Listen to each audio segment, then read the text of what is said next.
So the reason we call it an embodiment center is that there's lots of things you can learn, there's lots of things you can do, but when you bring those back into a way of living in connection with the earth, and you bring your yoga practice off the mat, and you bring your meditation practice into conversation, and you start really infusing everyday activities with that same level of awareness, then that's what we call vipassana, which basically means mindfulness. Now, what's important about this is that if we remove everyone from society and we put them away and we leave society to function as its own, we're really taking a lot of the gifted, powerful people out of the container. And maybe this was the way that things were done at some periods of time, but our whole mission is to bring humanity back into a unity. So we have the mother and the saint and the plumber and the gardener and the guy that doesn't even care about any of it all together. And we say, everyone's role is important. We're not going to judge you for being this or that. Or say one's spiritual, one's not, or one's important, one's not. If we take the mundane and we give it validity through infusing it with our intentions, then cooking together, or dancing together, or pulling weeds, or just sitting on the beach has as much profound nature as anything. A big part of this project came when I was traveling and I realized that in intact, healthy culture, you have three things. You have spiritual practice integrated with healthy living, so organic food production, and then you've got families. And when you have those three things present in a healthy ecosystem that's got abundant water and sunshine, all those things, people thrive. And they're thriving on like pennies. Like they're not paying for water because the water's gravity flow. They're not paying for food because they're growing it themselves. And most of their houses are built of mud brick or stone or something like that. And in this culture, we spend so much money and time trying to be healthy that we kind of miss the point. And the point is that if you simplify and you live in connection with the earth and you remove all these extraneous circumstances that you feel bound to, you actually have the time and energy to live a healthy, abundant spiritual life. And that it actually takes more energy and more time to remove yourself from the natural world than to live inside of it. The most important thing here is that we're listening. A lot of focus in the world is about doing, saying, I need to get this degree, to do this, to change that, to make this different. And it's really when you accept, and from this place of acceptance, choose to make a difference in your actions thus forward, that you lose this whole paradigm of control, of trying to make the stars in a different alignment, or such and such person a better person. You just see them as having that latent potential as everything's changing. You open up the possibility for a new belief system to come about. If you try to force the world into a mold of your own making, and you don't allow it, you kind of miss the whole feminine principle of creation, which is that, sure, you can have a child, but you're kind of at the whim of that child's spirit. And just like that, this project has its own spirit, and really we have to just allow that to come through. So in some ways, to say that we know the end result of this project is to be false.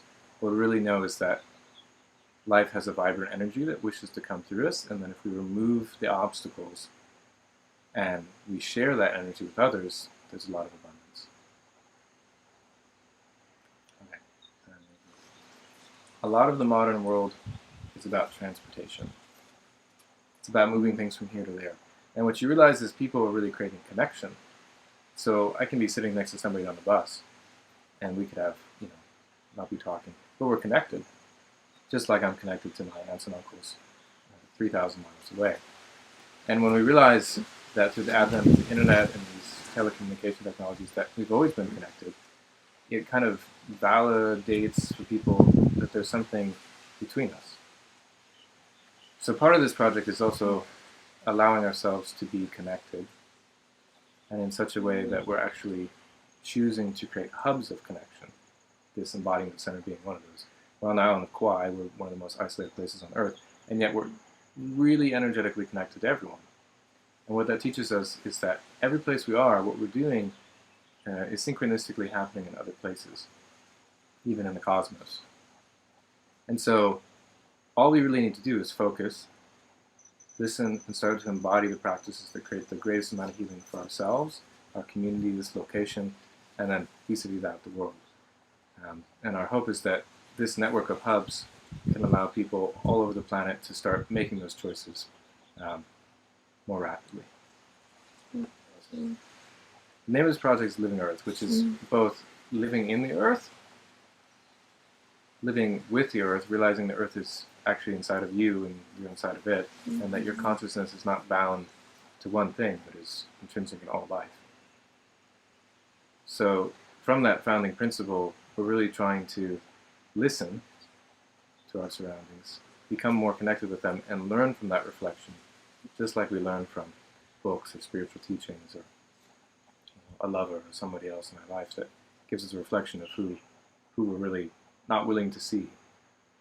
So too our environment is doing that all the time. And so in this container, we're letting the world actually be the spiritual teacher, because we're removing the obstacles to seeing the radical honesty of nature, and in that reflection, we're seeing ourselves. There's a lot of people spending a lot of time and money trying to heal themselves. But what you realize is that the ecosystem itself is asking for that healing. We have a lot of people growing food on farms. We've got a lot of people doing yoga every day. There's a lot of people engaged with healthy activities. And I guess what we're trying to do here is really bring together all those facets of different ways of being healthy into a singularity where it actually can be experienced as a daily routine. And most importantly, without the commerce space. Right now, you might be able to get a yoga pass for $150 a month, but you still got to pay rent. You still got to go to Whole Foods and drop money on organic food. And at the end of the day, you have to make such a high standard of living just to be healthy that in a lot of people's eyes it's unattainable. So our whole mission is that anything we're doing here can be translated to a lower income bracket and can make it available to pretty much anyone. And the way we do that is we simplify down to, instead of buying sauerkraut at the store, make our own sauerkraut, grow our own cabbage, harvest our own sea salt, and then the $10 sauerkraut becomes free. Instead of going to a yoga class, we share skills. One person will teach a yoga class, and one person will teach aerial silk, another person will teach Tai Chi. And in this way, we share skills, and we embody these practices in a real simple and cost-effective way. And we hope that by doing it this way, we can reach more people and allow healthy practices to be shared with more places around the planet.